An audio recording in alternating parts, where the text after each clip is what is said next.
You can't go about your businesses. You have your young population looking for a way to get out of the country because the basic responsibility of any government to its people is not being provided. They rather go to countries where this basic responsibility of government is provided. And when I'm talking about basic responsibility, is the fact that the protection of lives and properties of the citizenry is the utmost of the government of the day.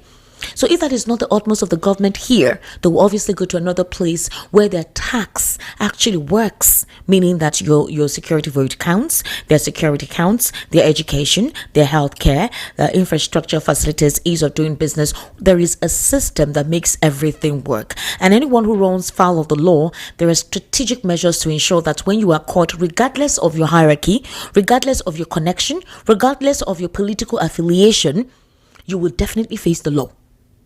You will not be covered. There will be no immunity in regards to that. In fact, they make leadership so unattractive to the point that if you know you want to serve, you truly want to serve, not because of what you will benefit there. And it's quite unfortunate that some African nations have refused, especially West African nations, have refused to adopt this aspect, all right, of leadership. I want us to take a very brief listen to Harrison Gwamshu. I think if you listen to us during the World News at 6, we actually talked about insecurity, which has become the order of the day. And the NSA, Nuhu Ribadu, is telling us that banditry and insecurity has approximately reduced in these 2 years of President Bola Ahmed Tinubu's administration, because it's coming at a time when barely a month ago, 200 persons were burnt, roasted. Beyond after that, we had the situation in Plateau. In fact, before that one in Benue, we had several killings in Plateau. 2 times, because after it happened a week, the following week, the people were still trying to mourn and bury. It happened in Plateau State, while 27 persons who were murdered, all right, were murdered and killed while they were trying to bury their dead. Another one happened, just the following day, while they had put the people in the coffin. Another one happened in Benue State. A farmer was killed in his farm. Killings are taking place like it's normal. Do you know that's not the only situation? I also read a very disheartening story of a particular incident that happened in one of the states. I want to make sure that I get that particular story right, so it's not like I'm reading out of the blue. A young boy was killed. Yes, there was tension in agrarian community of Odigbo in Odigbo local council of Ondo State on Monday evening, following a brutal killing of a 15-year-old boy by his elder brother. This is his blood brother. He was murdered. What happened? The community members said that what happened was they saw these 2 boys playing together, right? And then the next thing, they went into a place that was kind of covered, with a bush were covering the area. Somebody was passing by and saw the elder brother with a human head. He was trying to put it inside the bag. When they start asking questions, who is this? What are you doing? Where did you get this head? This is basically what happened. They said they are siblings and they are well-known sons of a respected police officer in the community. They were earlier seen together in a playful mood while they were on their way to the river. One of the sources in the community, whose name is Roland Akinkumi, disclosed that an indigene of the town who was trying to cross the river to the other part of the community raised the alarm when he saw Daniel while he was trying to conceal the severed head in a bag. Akinkumi stated that I was around the palace when I heard people shouting from the Origbara axis. All right, on getting to find out what was happening, I saw Daniel holding a human head. At first, I didn't realize it was his brother's head because I was confused. Daniel and Emmanuel are from the same parents, and their father is a respected police officer here. We are all in shock. How could someone do this to his own blood? So family members are killing family members. Persons are faking their kidnapping. And in fact, there was even another one I heard about a young man who saw his parents' account that they got a pension of 150 million naira. And then the young man went to a herbalist house to ask him to give him something so he could kill his parents to have access to that money. It has gotten that bad. Our society's moral values has so deteriorated that things that happen by young boys, young children, I don't even understand how they get the grit to do that. I don't even know what is exposing them to this. Because beyond the fact that there is hunger and poverty in the land, is the fact that there is no longer value for human life by young ones, very young people, young boys getting into such vices. It's a terrible, disheartening situation. And so the insecurity right now is like some persons wanting to continue because it's a lucrative means of them having access to money. So let's listen to Harrison Gwamshuku. You know him, a couple of you who follow some of his works. He's an activist and someone whom a lot of persons have been reaching out to help them when it comes to concerns about their family members being kidnapped and how they can facilitate other persons to bring money or also get an accelerated response from the security agencies. He works with the security agencies sometimes. So let's listen to this.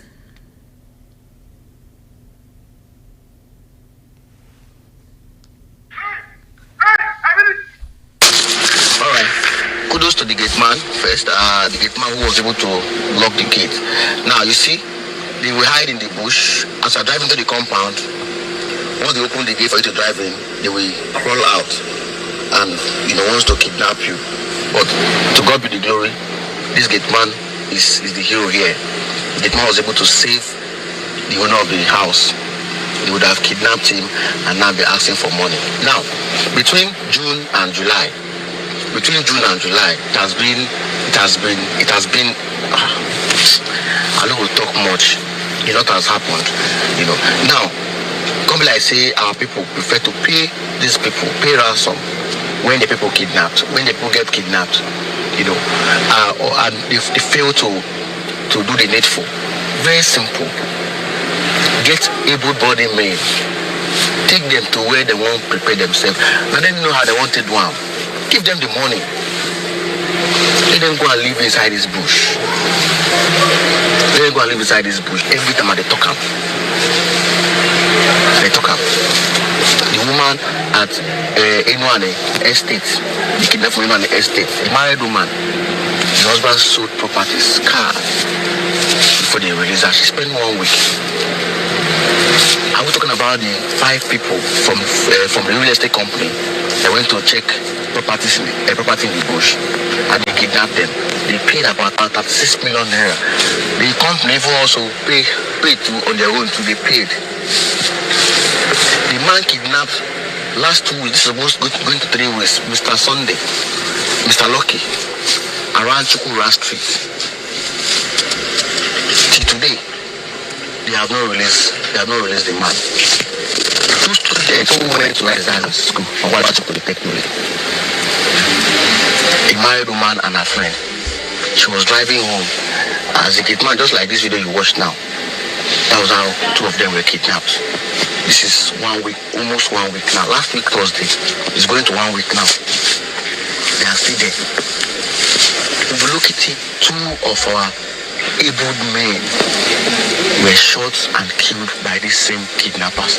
Now, they are not just one set of kidnappers, they are different set of kidnappers, different set of them. Now, if you watch this area now, Ogwashuku, Idogwashuku, Utulu, Ubulokiti. Utulu is at the other side. Idogwashuku.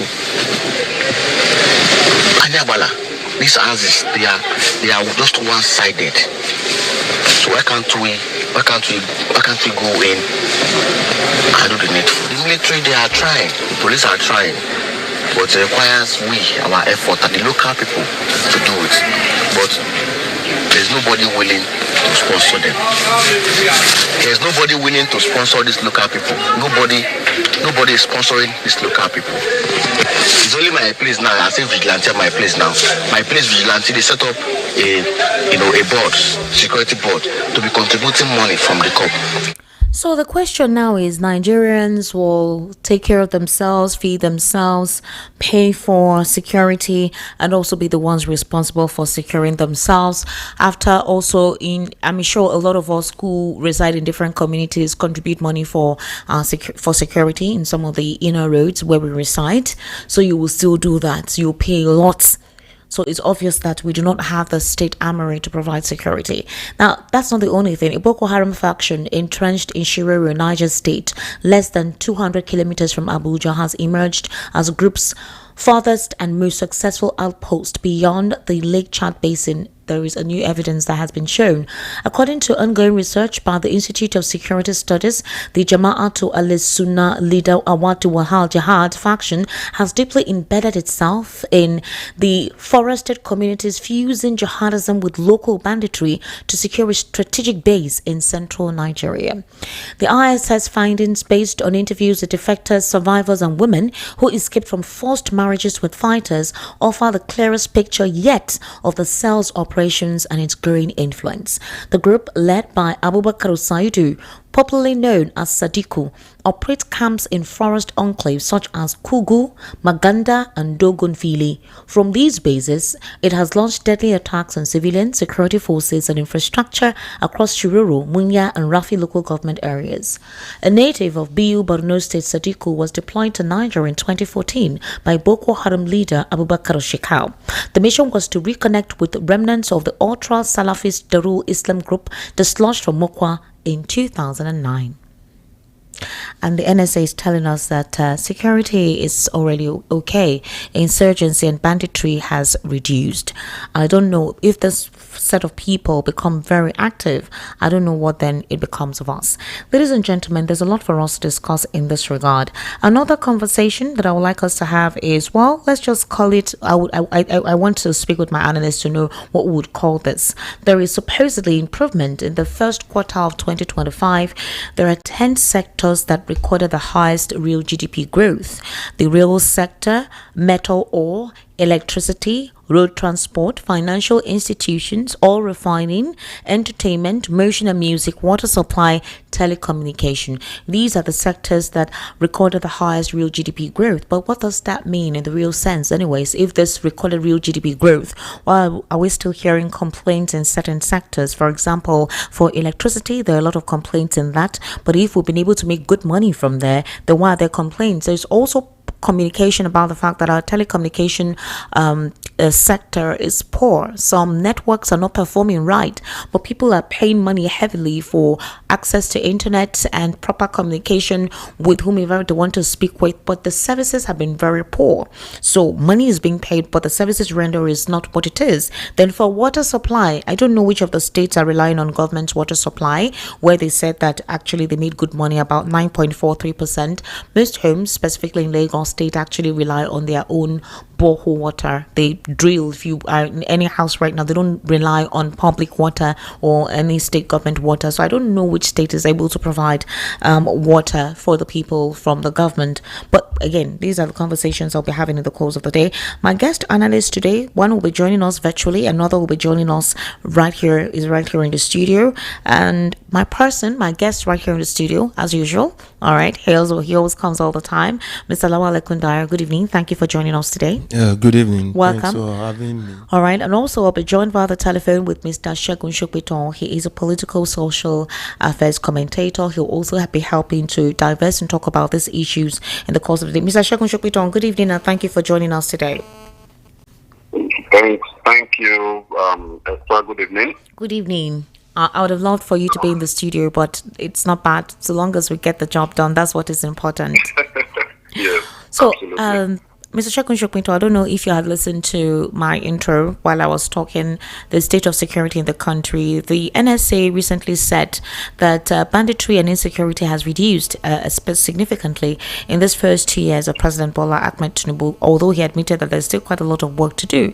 But while he is speaking, all right, we heard of a farmer who was killed in Benue State. Okay, just 2 or 3 days ago, we heard of farmers and people returning from the market in Bokos, through that Bokos popular market, and they were kidnapped and literally killed. The worst part of it were there were women and babies in that vehicle that this terrorist killed. Okay, we've been having pockets of insecurity not just in the north, in the southeast, in the south. In fact, in Delta State, they also complain of kidnapping. It's on the rise right now, and they do it in broad daylight. There are complaints everywhere, and there are questions as to if people should seek self-help. So if that is a reality, how come the NSA is telling us that insecurity has reduced significantly? I think we do have to acknowledge that Mr. Nuhu Ritadu is a political appointee. and therefore, whatever he says, you do, you literally have no choice but to take it as political opinion to a certain degree. Political opinion, but he's in charge. That means every access to security, he has it. So how should one take his response as political? Well, I mean, look, like I said, to a certain degree. Now, water can be seen. If you have a cup that, the capacity of a cup is 100 cl, and that cup has 50 cl of water, right? Or let's even say it has 40 cl of water. I can tell you that this cup is almost empty. And somebody else can tell you, well, the cup was empty before, it's on its way to being full, even though it is not even half full yet. It's on its way to being full. Now, a political actor would always want to present what may very well be the truth, but with political coloration that will further his political interest. Right? So, everybody was appointed by the president, the current president, by this administration. He is a card-carrying member of APC. So what would you expect him to say? Would you expect him to say, oh, things are terrible in the country, and all of that? But don't you think that this is not supposed to be the kind of statement to make amidst the glaring? It's glaring. It's glaring. So don't you think you make a mockery of yourself? You make a mockery of the principle that you're serving when you come out to reel such a statement that is in contrast to the reality. As I was preparing for, your call just a few minutes ago, I ran into random. I didn't dig for it. I ran into a post by Chidi, Professor Chidi Odinkalu. Okay.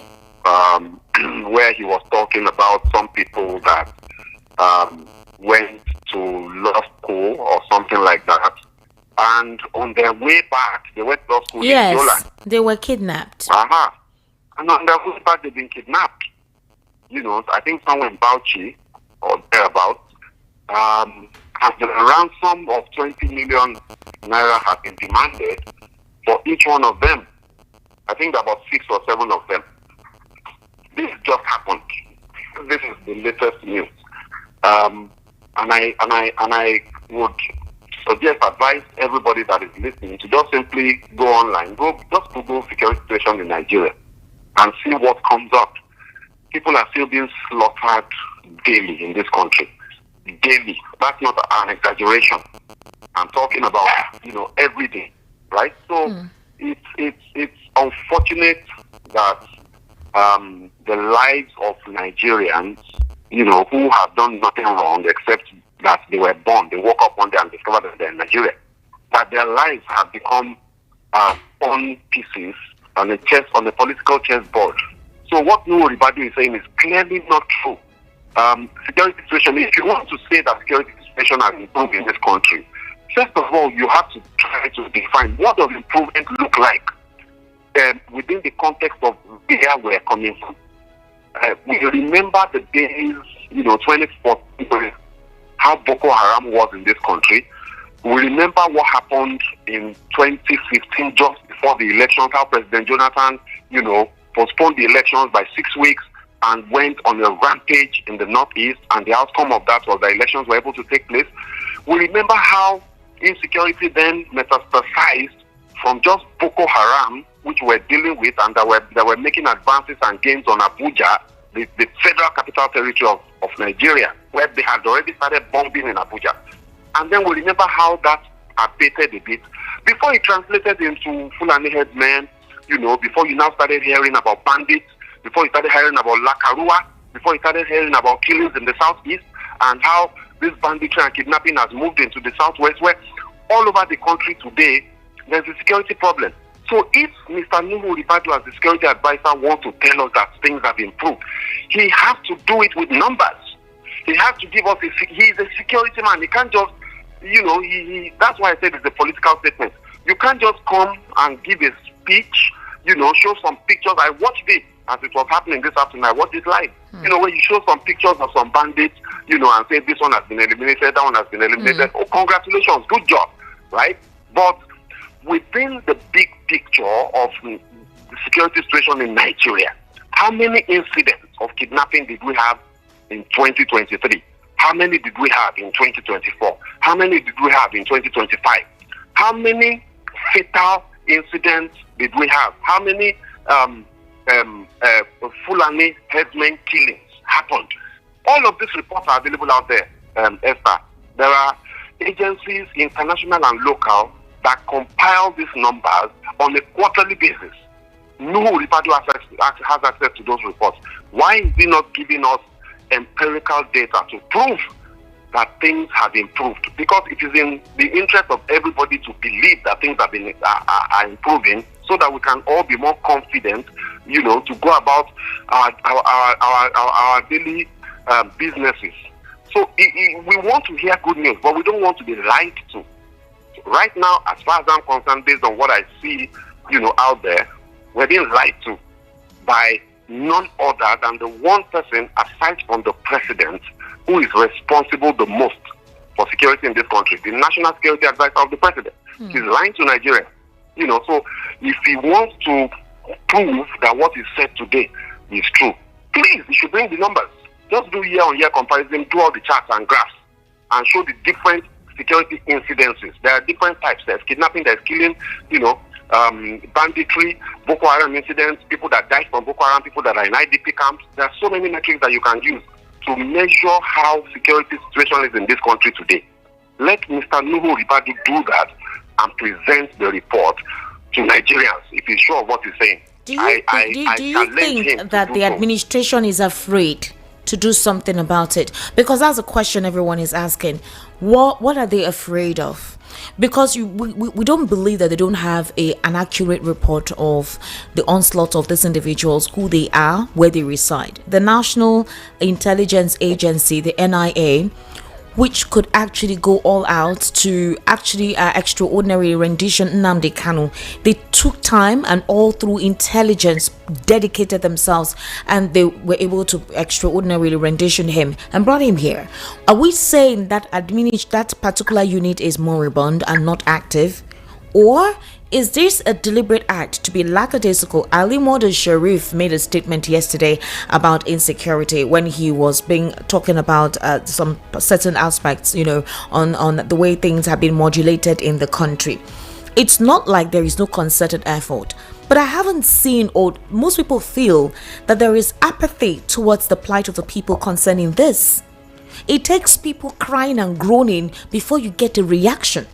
And most times, the persons who are meant to react don't react based on issues like this. They only react based on issues that concerns politics, basically always defending. So why is that the case? What is the fear here?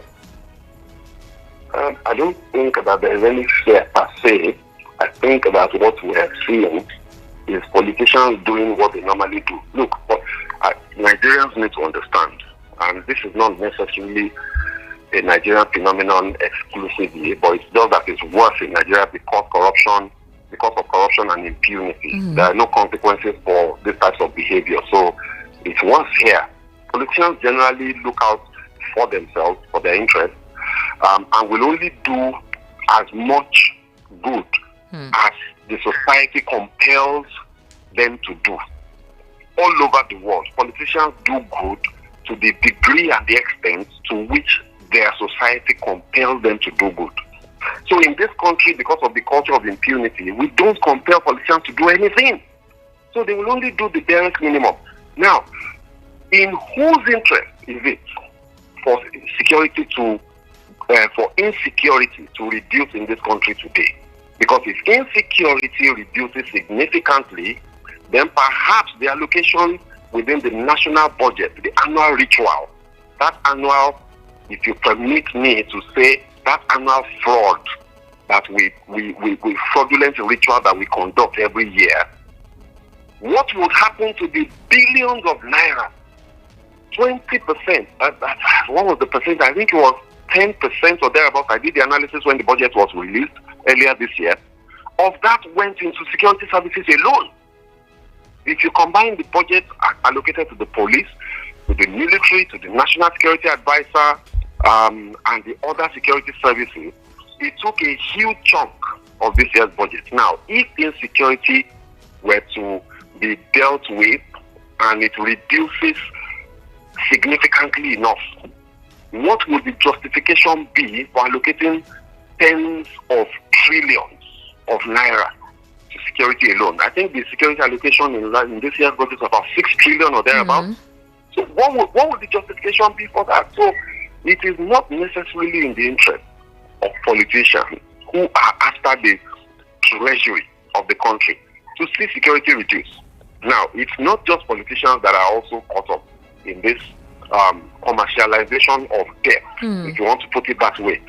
It is also people within the security services who are, allegedly making away with a lot of money that have been allocated to other things.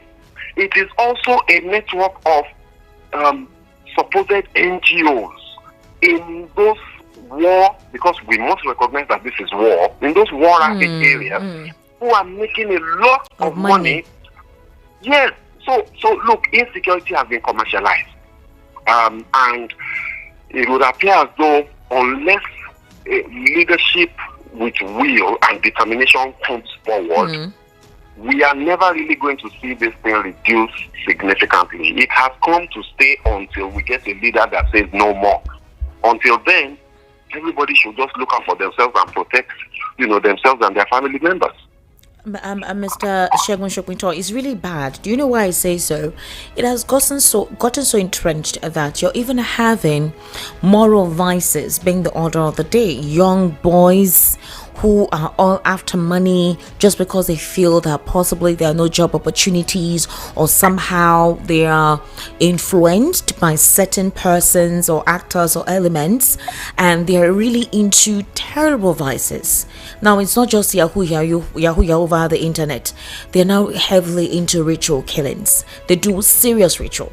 I just read out of a story in Ogun State of, is it Onigbo or something, one of the communities there, where an elder brother beheaded his younger brother, was about to put it in a bag, when somebody saw him and asked, "What are you doing with a severed head?"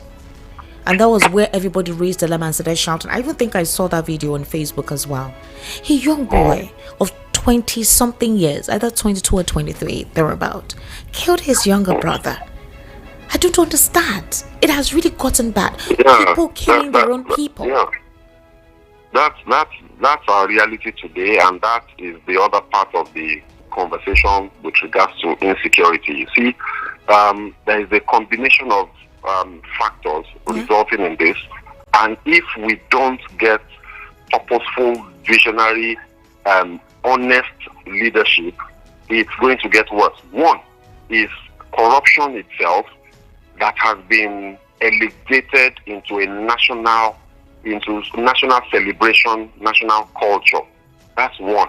So the average young person, when we, in my generation, were growing up, the people that we looked up to were people that went to school, did very well in school, came out of school, got great jobs, bought cars immediately. That's what I grew up thinking of, seeing. And that became our model. So your biggest goal in life is to just go to school, get good grades, and get a good job. Now, flash forward 40 years or 50 years into the future, where we are now today. The people that are the richest people in this society today, who are swimming in opulence, driving the biggest car, they're politicians. And many of them are people that people in their various local communities knew just before they took office. Some of them are just local government chairman. Just look at, some of them are councillors. Councillor. Become a councillor, and weeks after that, you launch a brand new looking SUV. Even if at their level they can't get brand new SUVs. You launch grade A Tokumbo SUVs in multiples. Before you can blink, they are building houses. Let's not go to the National Assembly members senators and House of Reps members who are ordinary legislators. Oh, they're supposed to be servants of the people. But these people, their lives transform right before the eyes of these young guys. Now, look at the elections. The elections are now almost like a charade. Nobody really knows whether they happen or they don't happen, whether at the local government level or at the state or the federal level.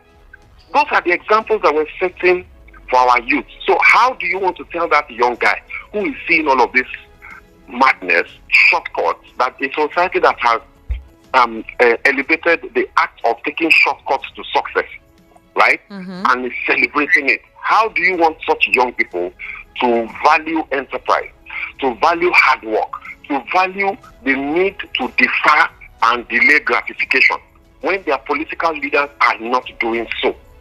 You see, that's the problem. Now, before you now come to the poverty question, the poverty level and the illiteracy level in this country will give birth to desperation.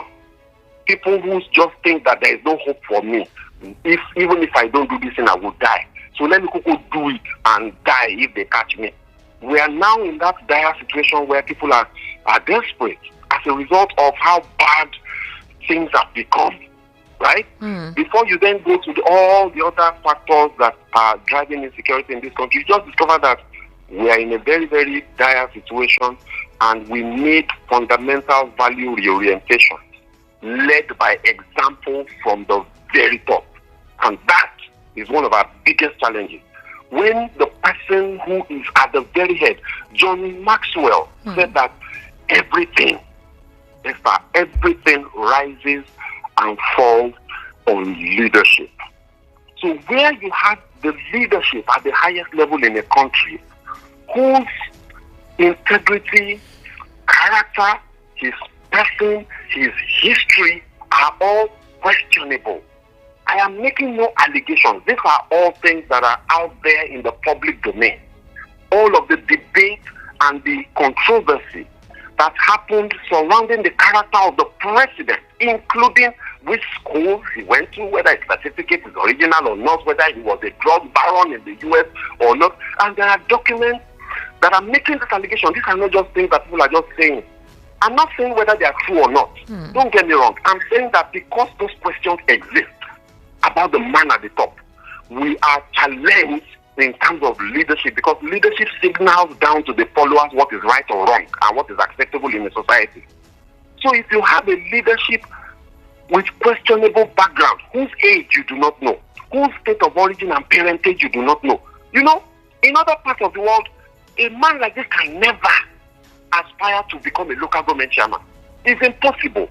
Because those things that we know nothing about with regard to this man are the things that character is built on in civilized society. Exactly. Now you have such a person at the highest office in the land. It is a direct signal to the rest of the country that just get there. Your history does not matter. What you did in the past does not matter. You may have been a drug baron, you may have been a kidnapper, you may have been anything you want to be. But once you get into office, you are fine. So if that is the signal we're getting from the top, what do you think the younger generation are going to pick up and do?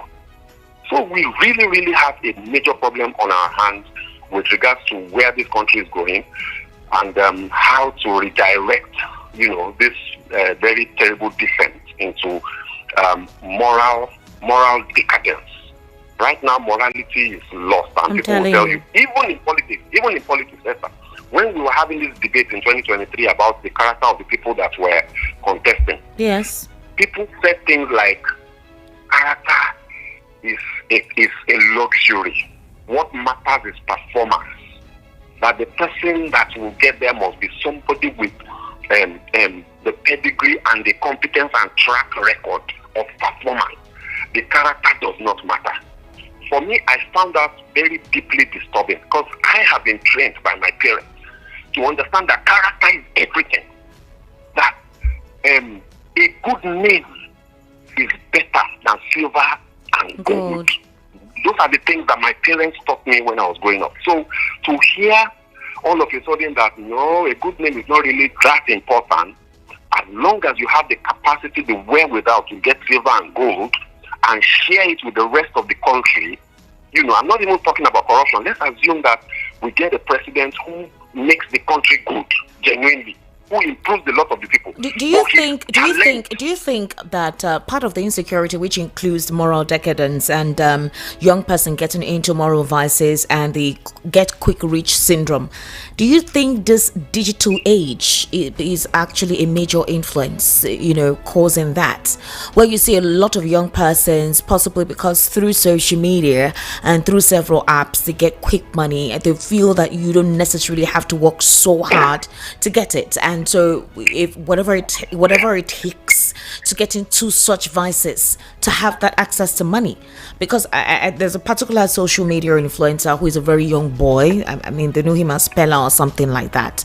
I remember a couple of days that we're talking about him, where he did something where he said he needed a graduate or a master's degree holder to help him to be like a peer personal assistant to him, and he's going to pay the person 500,000 naira, and to show you how bad things were. People actually came out, master's degree holder, people who have gone to school. This young boy did not go to school. It was like he was making mockery of those who have gone through the process. And after he did that, he didn't give anybody the job. Absolutely. He didn't give anybody the job. He ridiculed them. So when you have such a person who has an influence of persons within his demography, within his age range, do something like that. Make it feel like with all your certification, your educational qualification, and that you've acquired, you're jobless. I'm doing better than you. I have more money than you. I'm exposed than you are, and I called you to come work for me, and you came in droves to queue for me. Do you think this is also part of the process that has created this denigration and debilitating act in a moral structure? I think that what I've always known, and by the way, I operate part of my work, my day job, I'm in the technology space, right? And I've always related with technology, all through my career. I've always been a part of some technology steering committee or whatever, so I'm very familiar, and I regard myself as a tech-savvy person. I understand technology thoroughly. And I'll tell you one of the things about technology. Technology is an enabler, number one. Number two, technology is an amplifier. Technology will help you to do what you can do already, what you have the capacity internally within you to do. Then technology will help you expand, expose, and send far beyond yourself what you carry in you and what you carry around you. Technology will never be a problem in and of itself, right? So what we see happening on social media today, social media is a technological phenomenon. It's simply a way of people interacting socially, leveraging on these various technological platforms, right? So what we are seeing happening on social media, and the example of what Pella did, is exactly what we've been talking about. It is the generation of morality. It is the corruption of values, that is continuing to worsen day by day in this country, that we are seeing play out on social media and with stories like this, where somebody who is, with all due respect to the gentle young boy, that's what he is to me, that young boy that you mentioned, somebody who perhaps, let me not speak definitively because I have not met him personally and I don't know his intellectual capacity, and I'm not going to suggest that because somebody did not go to school, they are not intelligent. It's not necessarily a direct correlation. However, from what I have seen of him, I've never seen anything valuable, any valuable conversation, any insightful, interactions, engagement with the public from this young boy. And yet, such a young boy has the courage, the audacity, the boldness to come out and tell the world that your education is useless. Because that's what he did with that whole thing. He just wanted to make the point to people that, yes, you went to school, but I will employ you. Therefore, your education is useless. It is the generation of our values that have led us to this place where somebody is not only uneducated, but he wants to prove the point in public that education is useless. just make money. Mr. Shagun anyhow. Shopinton, I don't know if you recall 2 or 3 years ago, yes, or 4 years ago, either in 2021, yes, in 2021, the story went viral of young boys, very young teenage boys, who through Facebook met somebody that was diabolical, and they got some girls in their room, did whatever they did, cut off their head, pounded it on a mortar or something, and when they were caught, they said that it was what a diabolic person on Facebook told them to do to get rich quickly. So the reason why I'm bringing this out is the fact that I don't know how the societal value has gotten so bad, and possibly the influence of technology, like you said. Social media is an arm of technology that is meant to be good, to create an opportunity for people all through works of life to interact, even if you don't know who this person is. And it has actually helped a lot of persons, created jobs for a lot of persons, but it has also been the platform has been utilized for a couple of vices like this. And then we've seen these things, and we don't know what the state government, the local government, and even the executive is doing to create a reorientation. Let me give you an instance. Now that the elections are coming close, before it's not yet 2026, door-to-door campaign have begun. They're going to people's homes, going to people's house, knock on them, tell them that, see, do this, this will help you vote. You understand the essence of grassroots participation in elections. You know that regardless of your money, regardless of your calculation, all right, and regardless of how you rig it, you need to do the groundwork of going to people's homes, of doing door-to-door campaign to sell your candidate. Why is that approach not used when it comes to reorientation of our societal values, when it comes to developmental efforts, when it comes to encouraging people to tell them this is what we're doing, we encourage you to participate in this? Why are we not seeing that? Look, the leadership of the country believes that the problem of the country is largely economic. That if they can resolve those big economic debates and issues, then Nigeria will be fine. They don't get the point. The leadership of the country believes that the end justifies the means.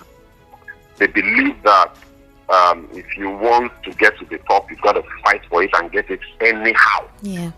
So they believe that, and they are showing it by action, right, that it doesn't matter how you do it, just do it. So they say to us, power is not served a la carte. You have to grab it, you have to seize it, and you have to run with it. Look, that statement, I don't think we understood the power that statement has, whether for good or for bad.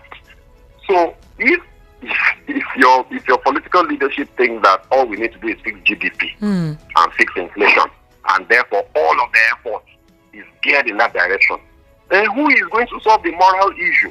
If your National Orientation Agency, who I have always maintained is one of the most underutilized agencies in Nigeria today, especially when compared to what their precursor used to do in the days of MAMSA, right? If they are preaching to Nigerians today that you have to be positive-minded in order for you to enjoy the good of Nigeria, we have problem, Esther. We have problem. We are in problem. To put it that way. It's really sad. Because they don't understand. Look, the National Orientation Agency is a powerful tool in the hands of the person at the top, because you can use that agency to reprogram, to do social re-engineering. Yes. And reprogram systematically over a 4-year period how Nigerians relate with reality. You can help the populace, the larger percentage. People that are deviants will always be deviant. But the majority can be channeled, programmed in a manner that they will hold the values and the ideals that will hold as dear and true will be the right ones, and it will engender development. We don't, the ability of a nation to rise is not only in the hands of government. The people must contribute, right? Exactly. So if you have the people who are not interested in contributing but are interested in also making it to the top anyhow, by grabbing it or running away with it, how can the country develop even if you are working on getting your GDP growth rate to 7%? who is going to grow that GDP to 7%? Is it not the people? So our people, the political leadership, don't get the point. They don't understand the connection between values, character, morality, and progress and development of society. They don't get the connection, so they're focusing on the wrong thing and saying the wrong things to the people, both in action and in words. So unfortunately, like I said earlier, everything rises and falls on leadership. I can't Is that so? get myself outside of that. I know that since you're technologically savvy, you also do deal with figures. I can also call you an economist. So I'm sure you saw the first quarter 2025, 10 sectors that recorded the highest real GDP growth.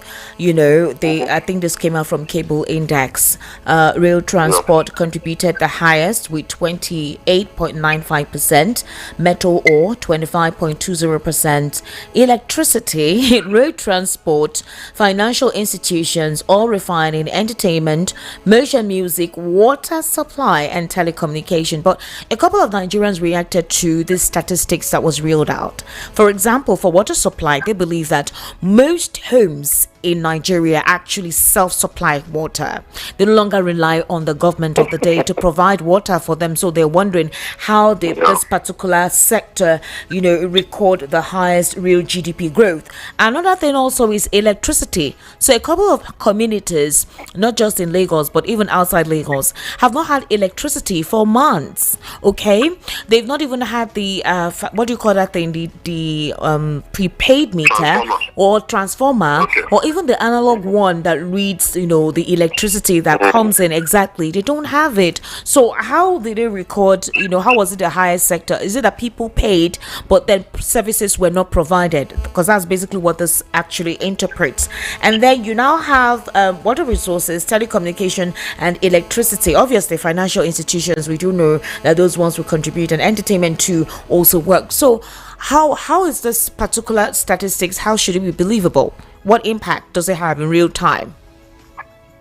Esther, this particular issue you bring up is something that I'm deeply disturbed about because I have been, over the course of my career, I've used data a lot. I've relied on, the government official data agency to get data that I use on the job. And I can tell you that Nigeria is on auto reverse in that regard. All of the progress that we made in the last 15 years or thereabouts, with the conversion of the Federal Office of Statistics to become the Nigeria Bureau of Statistics. All of the progress that came with the appointment of Dr. Yemi Kale as the statistician general of this country, all of those gains are being reversed. Esther, about 20 years ago, time sometimes it's a bit difficult because, when you've been around for a while, you can get all blurred up. Yeah. I think it's about 20 years ago, in the late 90s and early 2000s, that you would get inflation numbers from about 3 different official sources, and the 3 inflation numbers will be different. You will get GDP number from 3 different official sources, and the 3 will be different. You will get one from the Federal Office of Statistics, you get one from the CBN, and you get one from the Ministry of Finance. And the 3 numbers will be different, sometimes significantly different. You get unemployment numbers from 3 sources, and they'll be different. Then we got to the point where the NBS came, and our methodology became so good that the World Bank was benchmarking us and showing Nigeria as an example to other African peers. Say, look at the NBS in Nigeria and how they do this thing, and go and learn. Now, Yemi Kale his term expired, and he was replaced by, some gentleman, I think it's Solomon, I can't remember his name.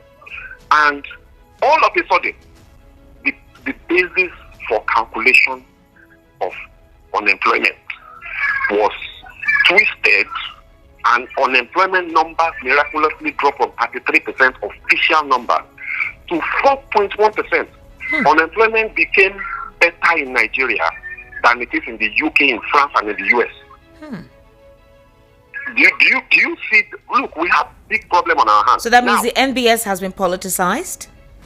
they are I don't know the motive behind this. No, this because, happened for before can the you remember president. what happened in December? Mr. Shogun Shokpito? Yes, I know. You saw I what know. happened, and So then they told us that they were yes, hacked. yes, they The- rebased. They said they rebased, but that Yes. report was literally the reality. Everyone could relate with the report they gave, and then they told us that it Yeah. was hacked. The following day, the DSS Yeah. invited them for questioning as to what method of survey was used for days. Esther, Later, they Esther. later released another report, and they told us to debunk that report, that report wasn't true. So how will anyone Yeah. believe whatever comes up in the NBS anymore? It now feels like it's been Absolutely, politicized. and that's the point I'm making. There are 2 or 3 major institutions in any country that is serious about development that you cannot allow politics to affect, and that you must insulate from politicians. The Central Bank of Nigeria is one. Your data organization, your Office of Statistics, Yeah. is another. Because everything that you do as a country, will feed from whatever comes from those 2 organizations. Yeah, that is, I think, Now- Nigeria's status census. So Yes, yes. So as it is now, all of a sudden, I, as an economic analyst, as a watcher of the economy that I've been doing this for well over a decade, and I've done it as an official job. People pay me for this. In the last couple of years, all of a sudden, I do not trust the numbers that are coming from the NBS. This GDP rebasing now, there is a conflict between the GDP and inflation numbers. Your 2 most important data sets from the Federal Nigeria Bureau of Statistics are using 2 different base years. That's possible, but the divergence cannot be as wide as it is, where your GDP is, being rebased to 2019, and the reference year for inflation is 2024, just last year. It is illogical, and there is nothing you can do with the number. So you now see that the CBN is struggling to come out with its monetary policy decisions, because the numbers that are coming out of the NBS don't make sense. So we have a big problem on our hands. So talking about these GDP numbers that you just referenced now, we have to take it because there is no other one that we'll use. And if I were to just analyze it on the face of it without doubting the content, I would say it's reflective of the reality. Now, if they have actually truly rebased to 2019, you cast your mind back, that's 6 years ago, right? Yes. In those 6 years, a number of things have happened, a number of changes have happened structurally within the economy. There are new sectors in the economy. Yes, there are new right? sectors. So, for example, a very simple and clear example is the refining sector, Yes. oil refining. Before 2 years ago, it existed, but it was in the shadows. It was informal It sector wasn't, because yes. They weren't contributed. Yes, there were modular refineries that you cannot even capture in official data, because all of them were oil bunkers, illegal bunkers, and they were oil thieves. So you couldn't really capture them, right? Then there are a number of other sectors within the informal economy that have now been captured and brought into the formal sector. So you find that there is a significant reduction in the percentage of the Nigerian economy that is accounted for by the informal, and I think is now down to 44% or thereabouts, because some of the informal sector has been captured in this new report. So all of those things are good, because it means that we are reporting more accurately, and therefore our planning can be better. So it's all good development, and I only just wish that the president and our political leadership will leave this agency alone, let them tell us the truth, and then work on improving that truth, rather than trying to manipulate the truth to say what you want it to say. All right. Mr. Shogun Shokpito, thank you so much. I really sincerely do appreciate this. I'll call you back in case anyone wants to ask you questions, okay? No problem. If I am going in for a meeting now, so okay. Yeah, it's true. It's true. You told me you said 1 hour. All right. Thank you very much, Mr. Shogun Shokpito. Let me let you go. Thank you. All Have a right. wonderful evening. You too. And Thank you regards to so your much. listeners. Yes, thank you so much. All right, Mr. Lawal Ekundaya, let me quickly come to you. Okay, let's go on to the political aspect of the conversation. We've discussed security. We've discussed the first quarter of 2025, the sectors that actually did quite well, contributed heavily to the GDP.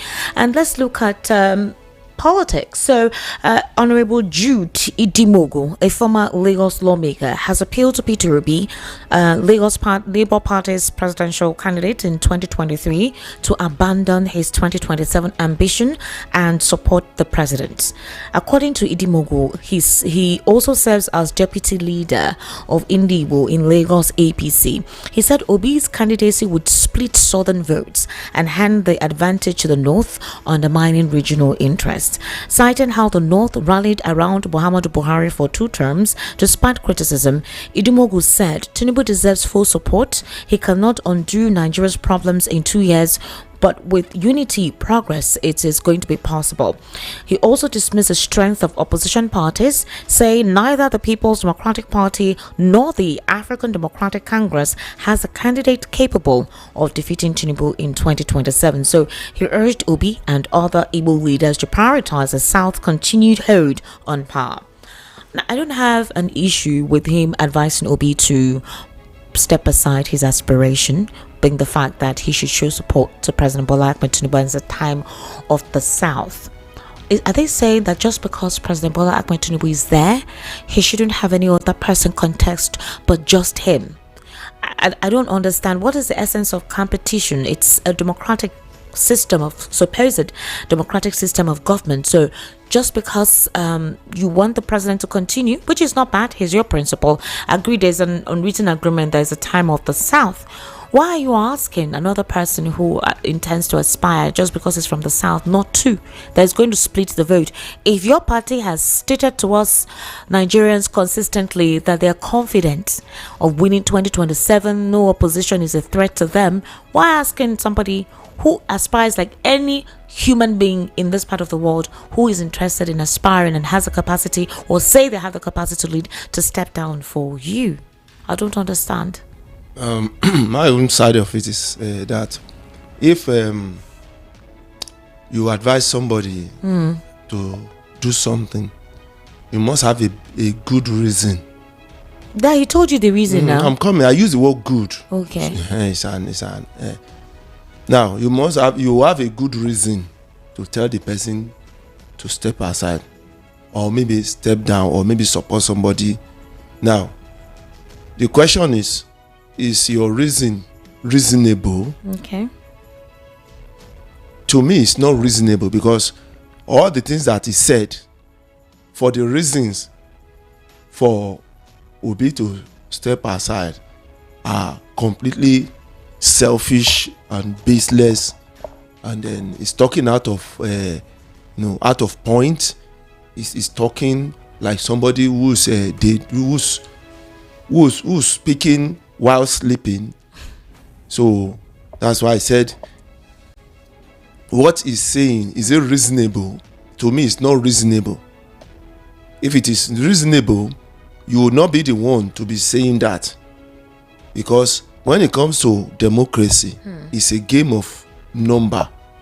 And when you talk about game of number, you are talking about the people willingly voting for you. So if somebody is doing well, nobody needs any other person to tell any other person to step down for that person, because the people will decide. Okay. So if what you are doing is favorable to the people, even if 1 million people contest, you will surely defeat them, because it's the principle of democracy is on number. All right. Even the SGF, the Secretary of the Government of the Federation, George Akome, is warning northern politicians against joining a group that will stagnate the various achievements of President Bola Ahmed Tinubu. I don't know what that means, or I don't know if he's referring to the coalition. Akume made this known during his remarks at a 2-day interactive session on government citizens engagement on Tuesday in Kaduna. Akume said Tinubu's government has spent 2 years and 2 months, and the achievements were fundamental and remarkable. According to him, Tinubu was on course to take Nigeria to the promised land, urging the northern region to wait till 2031 to contest the presidency. So, do you think they're referring to Atiku? Because I think amongst all of them, Atiku is the only northerner that is interested in ensuring they break that agreement and do have a deal with whoever to run in 2027. I'm sure that the person that is speaking is not from the north, because if he's from the George north, Akuma is from Benue. Okay, that's why I said it's not from the north. Because if it's from the north, like a state like Benue, we all know what is going on in Benue, and they will know the killings that is going on. In other words, you said if it's from the north, what will happen? That's what I'm saying. Because if it's from the north, you will not be speaking like that now. There's a word in Yoruba we use. We call that. There's a word. You can have a child, and then you can name that child a bastard at a point. A bastard is a child who has no favor, nothing positive that is contributing to his family. Is rather a negative person. So they will call that you call such a person a bastard.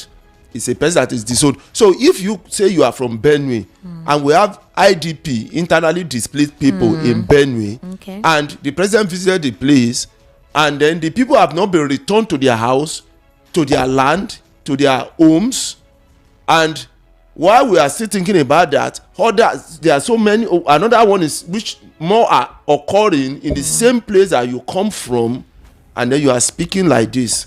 That Yoruba proverb, you should look at it himself. Okay, let's take your responses now. The number to call is 080 3692 9933, 080 3692 9933, or 0700 903 903 903. Okay, and then the WhatsApp number to send your WhatsApp messages to is 0817 1756 338. Hello, good evening. How are you? Hello, good evening, ma. Yes, good evening. Welcome. Please, what's your name? My name is... Hello? Hello, good evening, can you hear me? Your name is what, ma? My name is Peter, I'm a man. Your name is Peter? Yes, ma. Alright, Peter, can you speak louder, please? Okay, can you hear me now? Yes, go ahead. Just project better, please. Okay, good evening. Good evening, okay. Good evening. Please, I want to ask questions. Peter, you need to speak louder. You're Okay. sounding like you're begging somebody. You're pleading. Project, talk. Please, I want to ask question about these Benue people. Okay. These people that are killing, did they come outside to say what they want before they started killing? Like, for example, now we all watch movie. If they say you should bring 1 million, if you don't bring it, we'll kill this person. Do they measure it? Do they tell our government before they started killing? And secondly, if they are killing because of something, then if we are giving them, why are they still killing? And who is the mastermind of all these things? Nobody is looking at it. And our president, instead of him to act quick by calling police or soldier, he's calling security. What does the security wants to do? Those security, they can also kill them too. Okay. So our president is not acting smart, and he's not acting quick. Okay. So it's when he acts quick and acts smart, that's when all these things stop. Because every problem has a solution. All right. Every problem has a solution. There is always a reason or something why something is happening. Okay. There's always a reason. All right. Thank you So very much. that's my question. All right, thank you, Peter. Very valid question, honestly. But when you said, why didn't they call the soldier or the police, but he's actually focusing on the security. The soldier and the police are security. Security involves men in uniform who are meant to protect lives and property of Nigerians. So you just have different sectors of them. You have the NSCDC, you have the military, you have the Air Force, all right? Then the army, the Nigerian army, obviously comprised of civil them, defense, and civil defense, and then you even have the marine, all right? These are all arms of the security. So they are all security. Please respond to his question. She started with It's a he. His name is Peter. okay. She started with He. Okay, It's a he. Oh, Yes, not sound she. like Yeah, he sounds okay. feminine. He started with the question that what do they want? Did they those people killing the Benue people? What do they want? Did they tell the government what they want? Of course, they didn't say anything. They did what from the beginning. They started with Boko Haram, which is something that is against. But we don't want Western education. Hello, good evening. Hello. I can hear you, sir. Welcome. What's your name? Hello. I can hear you. Good evening. What is your name? Yes, sir. Good evening. I greet your guests also. Good evening, sir. I'm Edward calling from Sango. All right, Edward, please go ahead. You see, this starting from this Akume, I know that Akume, I don't know his influence in that presidency, because he have full right to invite the president to stop insecurity in his personal state, but he's not doing anything. And the others one, that able person that is telling Obi to leave for Tinubu is like they are just bringing them to distract Obi. They should leave Obi alone. Obi is mature to take his rightful decision.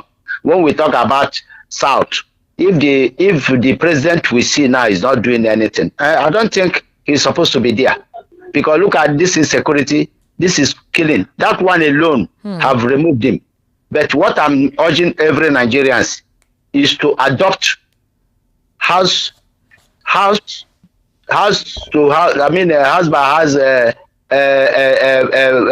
registration of their people above 18 years, because this is a work that is left for the masses to do. It's not something that we keep on talking every day. Let them enroll their children over 18 years of old. Immediately, this registration have started, and this electoral process. I am sorry. Registration of what?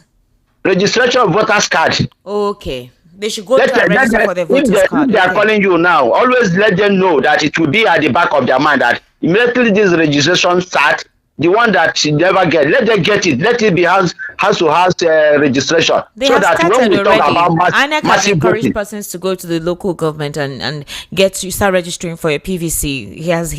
once they started it, let them start it immediately. And this electoral reforms, the one that involve INEC to show electronic the vote electronically. Okay. Let the court, let our court sign it. Our court is hearing all these things. So let the masses make the judicial council. Let them endorse it that this thing is already formed as an act. All right. They have Thank already you very signed much. it. Thank you. Is it the court or is the Senate it's that's to assent to it and the executive signs it? There's a president that will assent to it. He will sign it into law. Okay, but the president. The House will make the law. Okay. They will make the bill, so it will And the sign president it into signs it, so it has nothing to do with the court. All right, thank you very much. Hello, good evening. How are you? Hello. Hello. Yes, good evening. Welcome. What's your name? Esther, good evening. How are you, Ben? Welcome. Thank you. You are doing great job. Thank you very much, Ben. I like the performance of you and Choma this evening. It's top notch. I wish that two of you would be doing it at best. Stop interviewing all those analysts to people like Why? Our analysts are trying now. What do you mean? the ones my wife is just praising two of you. The one you and the Lawal Ekunda is doing is very good, and this man, Soweto, you Yes, Mr. Shegun Soweto, and what I mean is the news. Okay. News. The news performance is top notch. Thank Your you. performance, Choma, you hit the point. So, Thank you. Esther, this Igbo man, I'm telling you the truth. These people, man, God is watching him. God is watching all the Igbo people.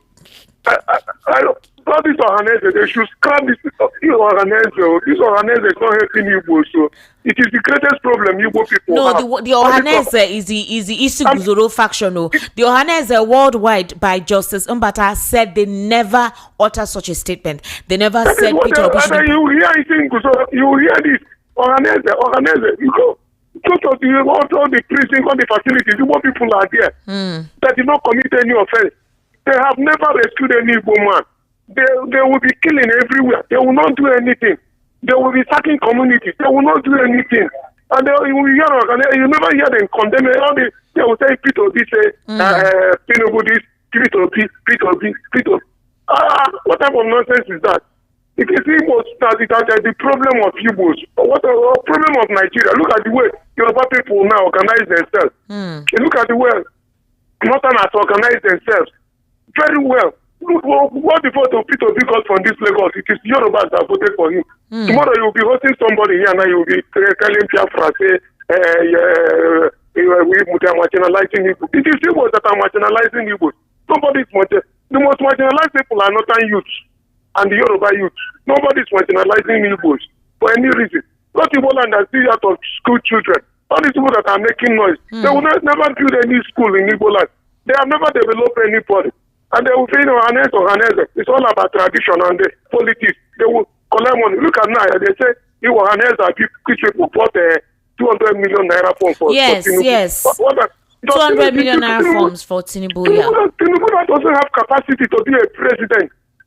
When Tinubu was a governor, his capacity ended as a governor. He doesn't have the capacity to be a president. But you can't say he doesn't have the capacity. He has people who believe that he has the capacity. They just think he needs more time for that capacity to display itself. Let me tell you the components of capacity. I'm telling you is medically you must be fit, physically you must be fit. You must have emotional intelligence. Did the president tell you that he's not medically fit? Intelligence. You must be smart. You must have leadership qualities, which include love, kindness, patience, caring, compassion, and all these things must be embedded in these are biblical tenets. Our politicians are not biblical, humility, honesty. Tinubu lack all these things. This is what makes a leader. Compare Tinubu with Trump. Compare Tinubu with Fashola when Fashola was governor. Do you know that when trailer fall in barracks here at 2 a.m., the person they will call is Fashola. And Fashola will call Long general manager. Under 1 hour, Long general manager will call Fashola and say they have removed it. Do you know how many times I've saw Fashola on power bike? Moving around Lagos every day. When you see Fashola driving his car without any driver, without any escort. Fashola is not an Igbo man. May you not say, I'm not talking of OPO. Fashola. Go and see governors that are performing. Go and see Peter Mba. Go and see Leslie. Tinubu doesn't have the capacity to be a president. He's just suffering us. If Tinubu rule this country for the next 4 years, I'm telling you, Nigeria will not remain in case. We are trying to rescue human beings, to rescue lives. I don't care. Even if it's a Yoruba man, if it is 23 of Adamawa, the governor of Adamawa, I will support him. If it is Zulu of Boronu, I will support him. All these people have capacity to rule this nation. Tinubu doesn't have the capacity. Just suffering us. People are becoming billionaires every day under him. He doesn't know what is happening. They are lying to him, confusing him. All the money he's signing is wasting. This year alone, Nigeria will spend 15 trillion to service them. No, to be honest, that one farmers are out of their farmland. Terrorists have occupied the farmland, killing people as they like. Which country with this type of nonsense happen? That people will carry AK-47, be killing farmers, killing communities. And Mr. President, he doesn't care. And he said yesterday that they on television for him, he was watching match. Why didn't they on television? Let him see what is happening in Niger. Why can't they on television? Let him see what is happening in Benue. When he reached that one, they will know. So he's watching television, watching the girls, and he saw it was 2-0. He wanted to fail him. Right, Ben, thank you very much. Ben, don't take time. I give Ben. Okay, speaking of Fashola, to be honest with you, that was the first governor that I actually experienced in Lagos. Like I told you, I spent most of my teenage years in the north, so I did not experience Tinubu thereabout. Even when Obasanjo was the president, I was basically in school at the time. So the person I really experienced his governorship was Fashola, and I will not lie to you, he tried. Fashola organized Lagos. He really did try. Others will say that it was a blueprint of his predecessor, that is Bola Ahmed Tinubu, that he continued with. But Fashola was actually quite okay in some respects or in some regard. As for money, is really bad. The money, they spread. I think that's a problem. During the PDP's wait now. During the time of Goodluck Jonathan, there was corruption, But people, at least the money they trickle down. People they see money. In this particular situation with the administration, the complaint is that the money no they go outside their circle. Now why then they complain? Nigerians so they feel that money. Now only them. They chop the money. And then there's no accountability for the monies that are being disbursed for several initiatives that are being done. Hello, good evening. How are you? Hello? Hello? 08036929933. That's the number. Hello, good evening. How are you? Hello? Hello. Yes, welcome. What's your name? Good evening. Good evening. What's your name, please? My name is Boyeson and I'm calling from Afromedia. Boyeson, welcome. Thank you very much. I've been trying, I couldn't get you. Sorry. It's all right. Today, I thank God I've gotten you. Go ahead. See, the truth about it is, Nigerians are suffering, but those who are the aim of affairs, they don't even care. They are not bothered. They are not bothered, my dear sister. Anyway, I greet your guest analyst. Yeah, Mr. Lawal Kuntara, Mr. Shekun Yes, I think him so well. But you know what I want to say? Yeah. Let Nigerians, please, they should unite. I've been saying this for a couple of times now. Yes, they should unite. Forget about where you come from, where the president is, this, that. After all, like somebody mentioned, Fashola, when he was there, he did what everybody expected, irrespective of his ethnic group. He did everything possible for Nigerians to see, Lagosians to see.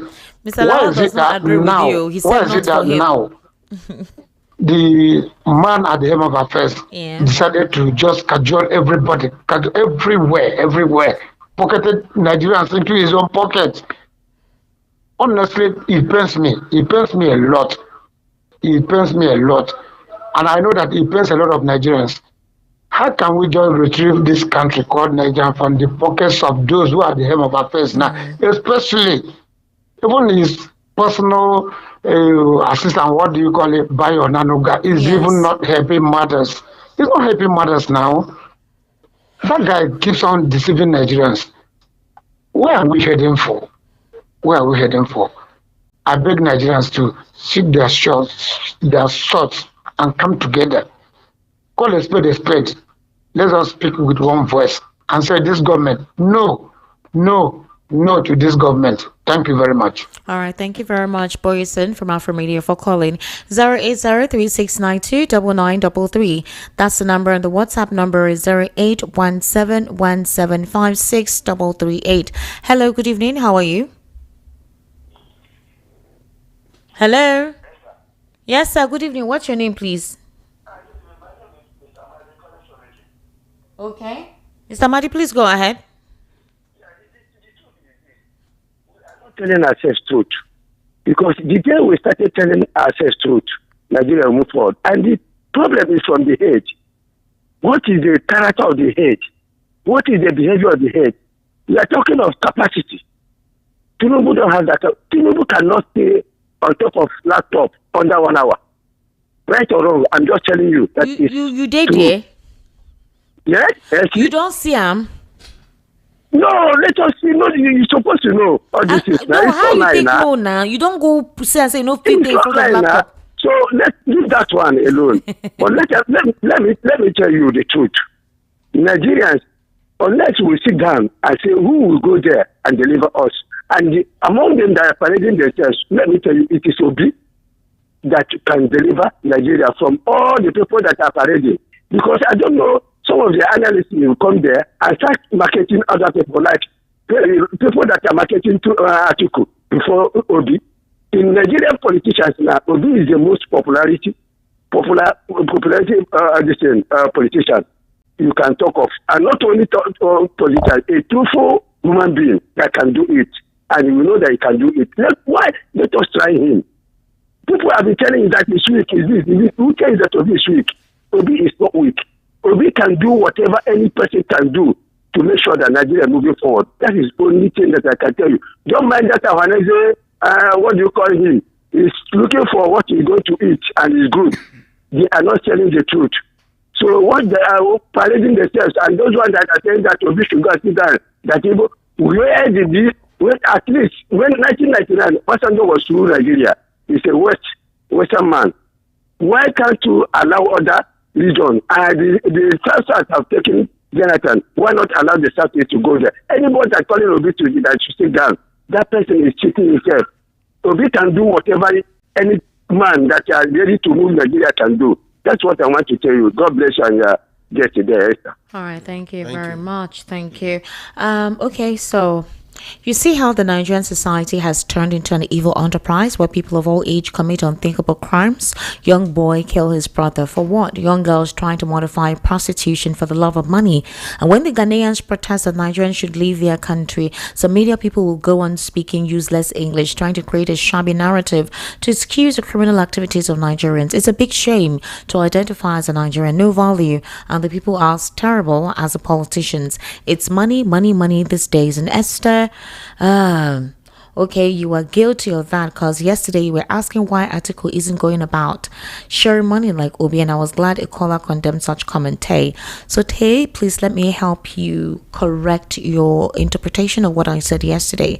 I was referring to the responsibility of reaching out, not necessarily sharing money for the purpose of sharing money. That is the social corporate responsibility, like corporate organizations do. You come out, yeah, exactly. So the philanthropic attitudes that I don't even want to use philanthropy.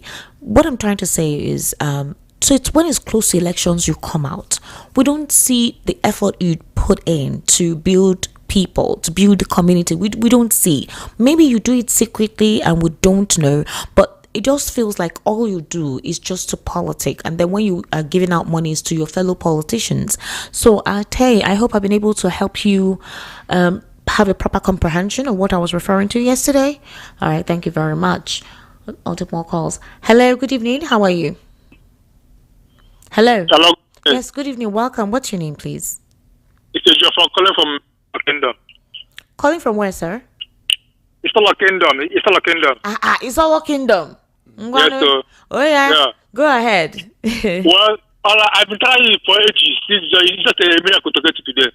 I have to say one thing there. I'm an Igbo man, but I'm advising people to align with coalition at Abubakar. Oh. That's the only way we can rescue this country.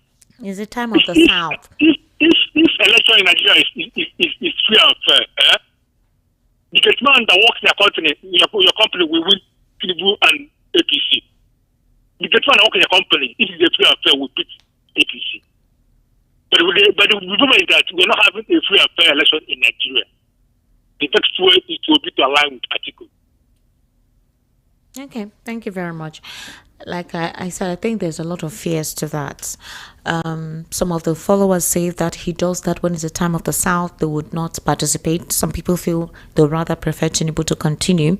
And that what stops a Southeasterner from campaigning this time for running when it hasn't happened in a very long time is being rotated between the Southwest and the North. So why can't you have somebody from the Southeast extraction for you to say he needs to align with an Atiku to win? And then who says that after 4 years that Atiku would want to leave when by 2031 is going to be the turn of the the turn of the North? How do you know that Atiku will convince other people to say, you know what, let Peter Obi go on in 2031? So again, there are a lot of narratives around it, and that's why a lot of skepticism is actually drawn in there. Hello, good evening. How are you? Good evening to you, Esther. How are you? I am fine, sir. Welcome. What's your name? My name is Chukwemeka. Chukwemeka, where are you calling from, please? I'm calling from Abaranja. All right, Chukwemeka from Abaranja. Please go ahead. Yes, Mr. Kodayo, good evening to you, sir. Good evening, sir. Yes, sir. So, what I want to say, according to the last caller that we saw as the son of the South, he is the same son, Emilio Kon, that put us into this problem. So if we finally go to the North and give the solution of the Nigeria, it's better to stay in the turn of the South. And like if Yoruba program, I used to say that, when the bottom that they have a crocodile. Hello? Is it because you said bottom house crocodile, the connection went off? Well, all right. Good. Can I say something? Yeah, please. See, when they got the independence, it was north, east, and west.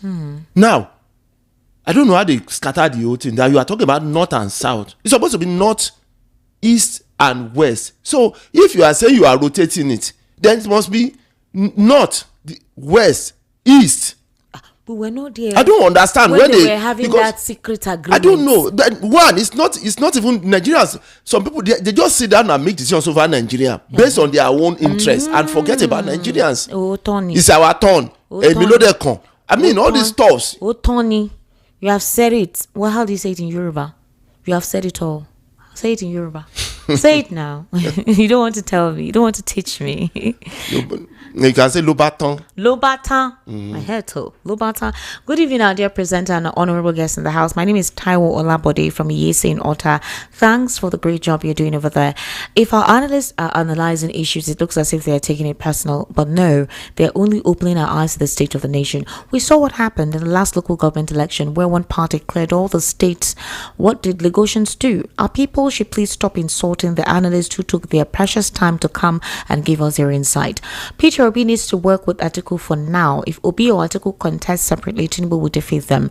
Where did our turn take us to? For now, we need a strong opposition to face APC because we don't have any working institution, and our politicians should do the needful so that starvation and killing of innocent citizens will stop. If there is no electoral reform, that means we're still going to have another selection, because during the budget presentation, the president had already promised their return and their sins are forgiven because they're standing on his mandate. May God save our nation from total collapse in Jesus' mighty name. Amen. Hello, good evening. How are you? Hello, good evening. Good evening. What's your name, sir? This is Odinaka Chukwu. Odinaka Chukwu. I like your name. Yes, I'm calling Odinaka. from 7 and 8. All right, Odinaka Chukwu, go ahead, please. So my problem is, you are talking of election. My problem, what I want to say is that, see these people now, for this Fulani henchmen and terrorists, they are killing people.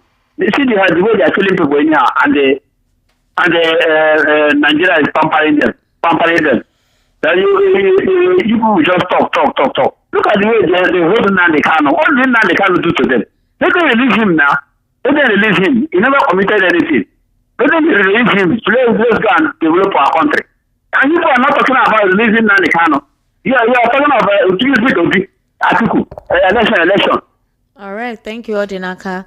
Well, that is basically the topical conversation. And if you had listened to us from the onset, Odinaka, you'd have realized that we talked about security, we talked about the economy, the sectors that, according to the economy, has actually improved. We talked about moral vices, moral decadence. So I don't know if you've been following the conversation, Odinaka. Okay, I just think you called to ask for Nnamdi Kanu's release. Hello, good evening. How are you? Good evening. Welcome. What are you okay? Yeah. Good evening. Good evening. What's your name, please? Okay. Gio from Ijaniki. Gio? Yeah. From Idimu? Ijaniki. All right. Go ahead, please. Yes. There's one question that one guy asked about what did these people that are killing them, what did they want? Your guess was about...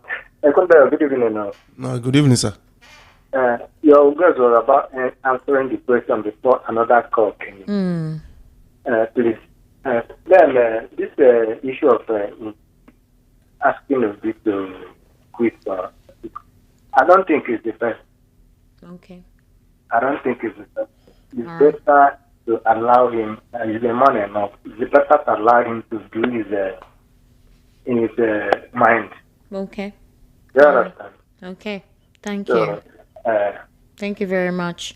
What do the people want? The people that were killing him, baby? That's what I was trying to say, that from in the beginning, during the time of Jonathan, they said they don't want Western education. That's Boko Haram. So they want Islamic education. And that has always been their agenda until the Fulani came on board, and then we were seeing something like a land grabbing. And then that's why you see people like when they display people it's difficult for them to come back to their land. They go and the government will create IDP for them. What happened to their land? Did that, like, I thought they would just send military there, just like they do in this Niger Delta. You get it? They will just send military there and keep things in order, and then the people that are doing their business will continue doing their oil businesses there. You don't do that to other areas now. Yes. Like this Benue now. I expected when the president got there, said in 2 weeks, I want these people to return back to their land. Exactly. But he didn't say that. He said set up committee. And up till now, those people have not returned to their land.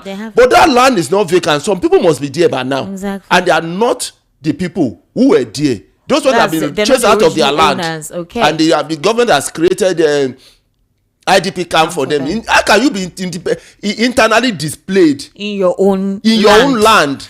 Good evening, Esther. Nigeria is far from developing. She's deteriorating every day under this government. I remember when I was 10, 15 years, I'll go deep into the forest and in search of firewood. Can that happen today with all this insecurity around?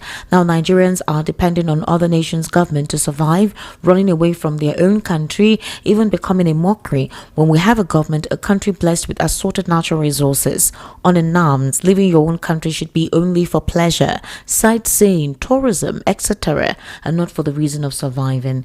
You didn't tell us your name. Okay, Angel Michael, thank you very much. Good evening, Esther, and the guest in the studio. Esther, I really felt for you and Choma when you were giving us your 6 p.m. news.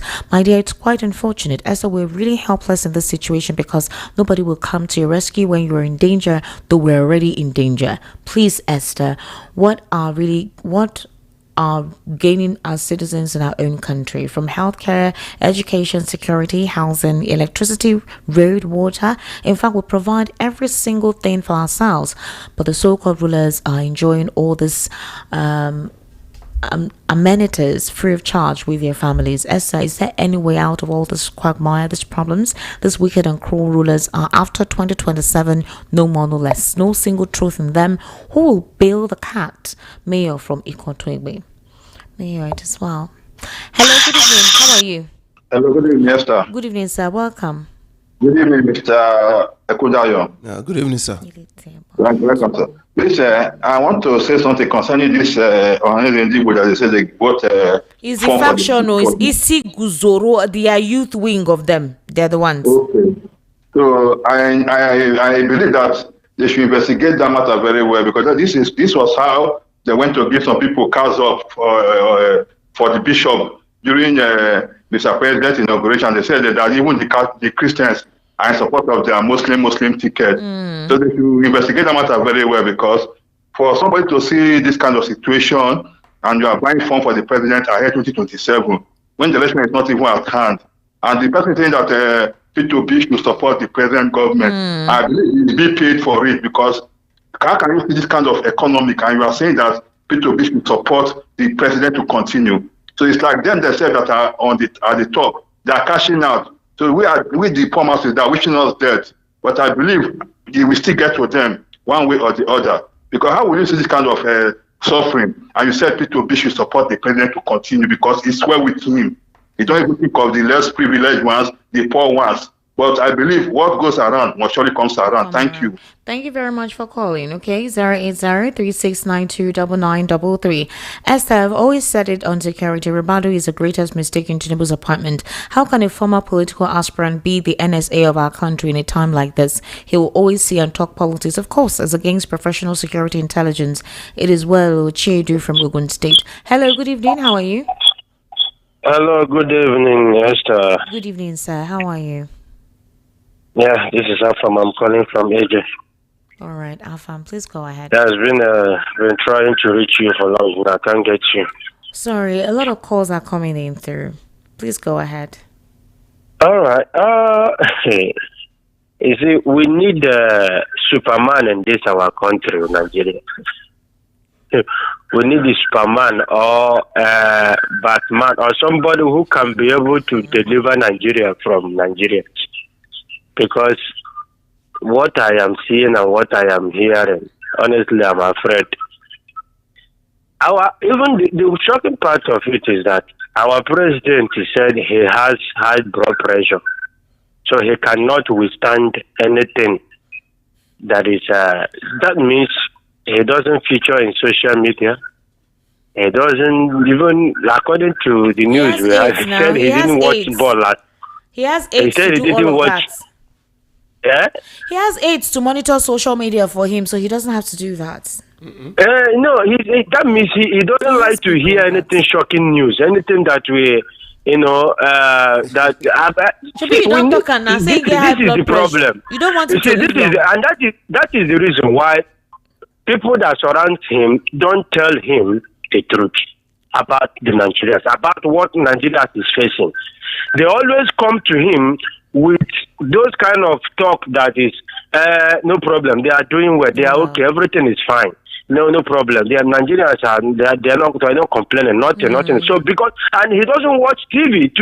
He said it even last time that he doesn't watch TV, social media. That those things trigger him or be there about. So that means he's not all that fit to move this country in the next 4 years ahead of him, according to the way he's bragging about it. So my own take in this is this. Please, this country, we need somebody that is held and heart, that can be able to see what is happening in the country, hear what is happening, know where those things are happening, and be able to, point to the direction where that place is happening and do something immediately. Not when you said you don't, even football, he said he didn't watch Nigeria's final, that he don't want his high blood pressure to rise, that it was his wife who came after cooking, who came and tell him that Nigeria has won. Imagine that kind of statement.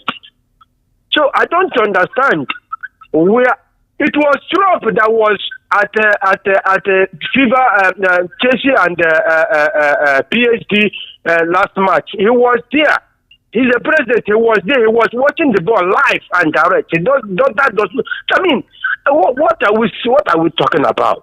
So please, I don't know how Nigeria is going to look at this. For me personally, I prefer that let somebody who is held and hearted, that can be able to listen to the voice, like as we are talking now. I believe all the things we are saying now, they are not listening, they are not hearing them. Don't say they're not. They are. Trust me. They are listening. Yesterday, how are they are listening. Yesterday, Mr. Lawai Kundaya Kwankwaso talked about the fact that we've been hearing talks that they want to woo Kwankwaso to the APC to deliver his state for them. They just said Tinubu just needs some, a few northern states like that.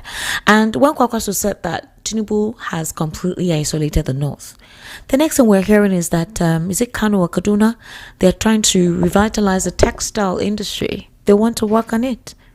How can they? That's why I said, how can federal government talk about reviving textile industry? Is it a federal government company? My name is Mark. Is it an NPC? Even an elderly man like Mr. Bayo Nanaga told the whole world that Tinubu's drug case was years ago and that he can still be president. What do you think this means? Do you think the youth of Nigeria will reach from such statement? I don't think Nigerians understand the dangers we're into. All right, Mark, please next time write properly, okay, before you send it. Good evening, as another station is interfering with your station. I'm listening from Bariga. Please do something about it. Engineer Zo, this complaint has been persistent. Thank you so much for bringing it to our notice. And Bariga here is not supposed to be so. Good evening, Esther. Please, can I get VOP Marketing Department contacts? All right. Tunde, I'll send you a message. All right. Thank you so much for reaching out. Good evening, Esther. My name's Simon Ochuba. My question there's no Barrister Darlington here. Sorry, Barrister Darlington is not here. All right. Good evening, Esther. I'm not surprised that Jude, Lagos Igbo leader, is asking Peter Obi to step down for Tinubu. If you recall, he was elected way back in his solo constituency in 2015 or so under PDP. However, he did come to APC because of politics. He cannot expect everyone to be like him, Larry. Yes, he's an ex-APC chieftain in Lagos. Good evening, Esther. My name is Mr. Trust from Ushodi. Help me ask the man that said Peter Obi should step down because he's a son of the South. During Jonathan, did they allow him to complete his 8 years? What goes around comes around. Let him go and sit down. Hello, good evening. How are you? Hello, ma. Good evening, sir. What's your name? Obina from Ikosun. All right, Obina, please go ahead. That turn by turn issue, I don't believe that turn. No. Okay. Assume is the real person that the original plan of Buhari to become Nigeria president. In fact, nothing like turn. Maybe turn or south or turn or the north. Assume is that person for being Nigeria president, or if Atiku that he win Abuja and win Lagos State for 2023 general election, and then today people are telling you that there is something like turn or south or turn or the north. Which agreement? Where did they sign it? Nothing like that. I didn't believe anything like that. Okay. Thank you. Thank you very much. Good evening, Esther, Mr. Lawal. Please permit me to ask, what will happen if people can use the same energy and permutation they're using to even cajole Obi to submit to Atiku? Can we also use it to beg Atiku to surrender just 4 years to Obi? It will be much easier for him to grab it after then. Since Mr. Darlington is telling us that Obi cannot make it going solo, then let Atiku do it alone with his war chest he has never been able to deploy since 1998. Umwafo from Ikorodu. Good evening, the anchor, Engineer Ainde Moro, contributing from Orisumibare Shasha. It's sheer ignorance and depth of insincerity to say Tinubu has no capacity to rule Nigeria. It's also acts of delusional hypocrisy to say Tinubu lacks compassion and empathy for people. How do your callers saying all this measure their so-called selective capacity? Also, when they said Tinubu didn't perform but Fashola, then who discovered, groomed and presented Fashola to people? Tell your callers that Fashola is one of the success stories of Tinubu. It's only envy and jaundiced underbelly ache will not make the likes of the callers appreciate that. Okay, good evening, Esther. What is the coalition party's strategy to counter the ruling party? Who are the true cabals in this game of politics? God bless Nigeria. Okay, so good evening, Esther. If the president refused to sign electoral reforms into law, the National Assembly has the power to override his decision. The citizens have to unite and force them to do the needful. Esther, next time you want to mention Ohaneze, please tell people it's Isu Guzuru faction, also known as Ohaneze Ndioshi. Not the real Ohaneze by Mr. Mbata. Do you know what he just said? Ohaneze Ndioshi, that is thief. Oshi is thief. So the people that are stealing, Ohaneze is thief. The faction that used to steal. Hello, good evening. How are you? Hello. Good evening. What's up? Welcome. Hello. I can hear you, sir. Welcome. Hello. I can hear you, sir. Welcome. Good evening. Yeah, good evening. Welcome. My sir. brother Kundayo, right? Yes. Good evening, sir. Good evening, sir. Good evening, sir. You said something very important. Somehow, I myself, personally, has not gone to that side. When you said a set of people destroy some people's town and the governor will build IDP for the people, then who occupy those lands? Go on. You don't go awful. Esther, good evening. I'm Mr. Lasso from Ijesha Tedo Mushi. Mr. President is fake manager. He has no prudence and pedigree at all. This nation has lost its fame in its tenure more than other wicked predecessor. Good night. The politicians are singing one Nigeria when the time of election comes. If they are talking about zoning, what about the minority in the country? Aside that, I'm not an Igbo man, but Igbo deserves to be the next president. Sentiment apart. Eremosele from Lagos. Good morning. This one said good morning. It's good evening, no. If morning is at your side, that's a beautiful thing. This Nigeria. Good morning, VOP listeners. Iman from Shasha Akonwajo. I disagree with Peter Obi. Should advise Atiku. Instead, let Atiku support Peter Obi. Atiku is Buhari in disguise. He's also among those that pushed Jonathan out of office, so he shouldn't benefit from it. All right, VOP, I love you guys because you are enlightening the nation, calling a spade. Thank you. Good evening, Esther. Please, has INEC started registration? Then coming to Nigerian politics, we are getting tired of talking on the social media.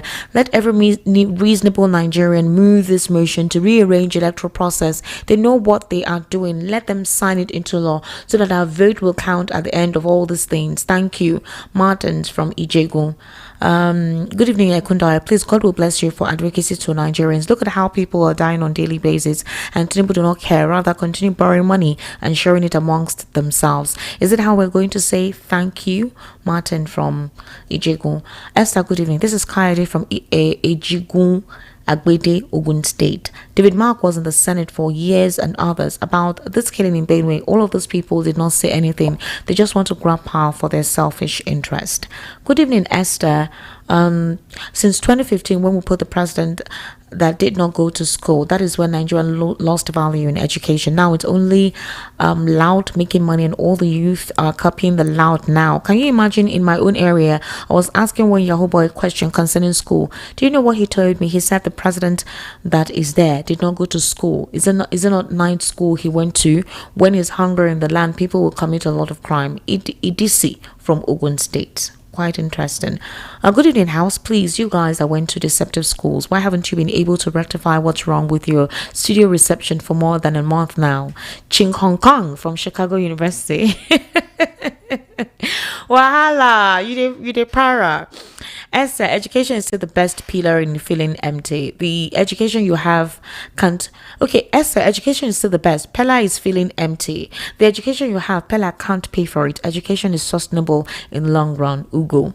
All right, Ugo. Hi, beautiful Esther, Mr. Kunda. Please, Esther, I'm just getting home and just joining your program. I'd love to hear and feel that lovely laughter that you always exhibit, which makes my heart happy. And for such a good to spray out of our land back to the pit of hell. Much love, Alex. All right, Alex. Oh, thank you. Esther, I understand English now. I can also tell someone how the 9 I wrote is 6 because the person read it upside down now. Okay.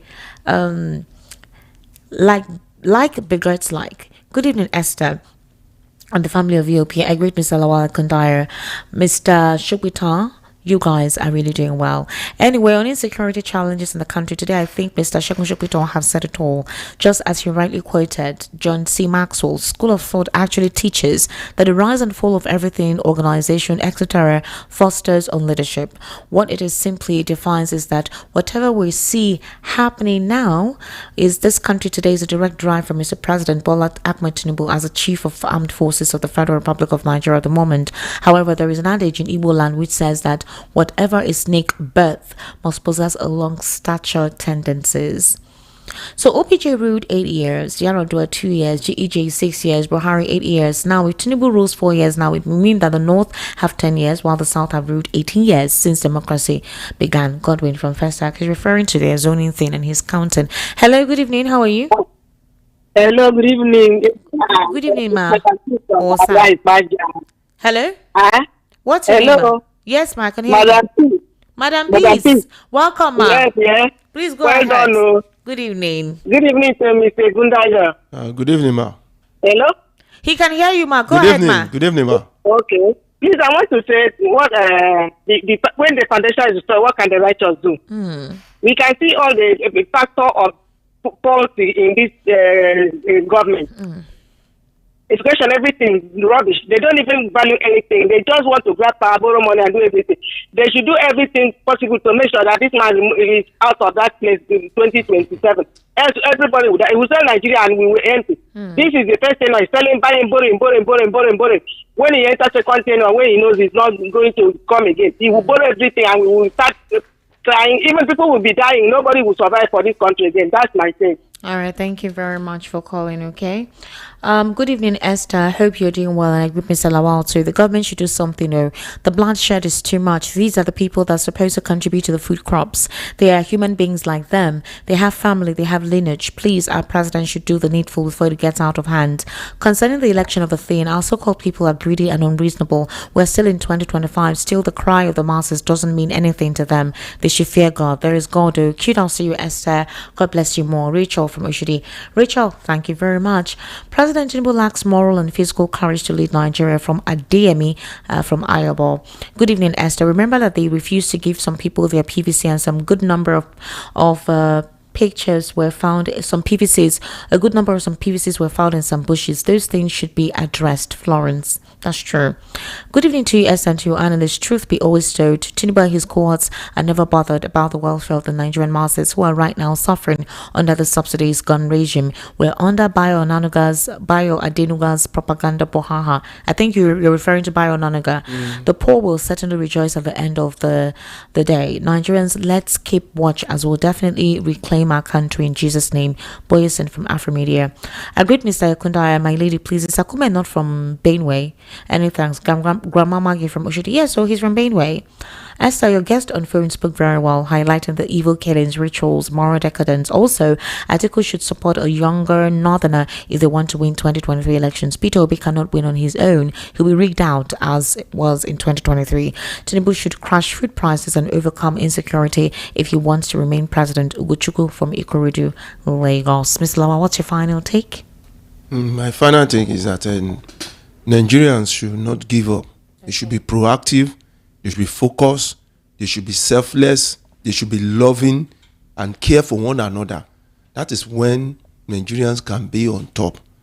Please, care for one another. Some people say, me and my family. It's very wrong. Because if it happens to you one day, nobody will come to your rescue.